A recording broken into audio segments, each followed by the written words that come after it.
গুরুদেব, অনেকেই বলে হিন্দু ধর্মে 33 কোটি দেবতা আছে। সত্যিই কি এত দেবতা?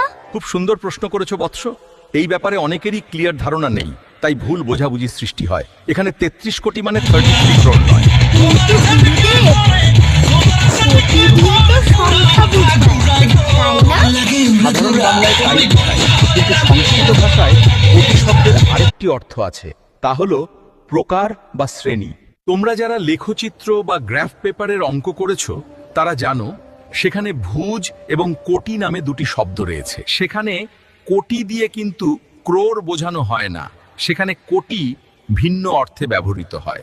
তাহলে গুরুদেব, 33 কোটি দেবতা মানে 33 প্রকার দেবতা। তো সেই 33 প্রকার দেবতা কারা গুরুদেব?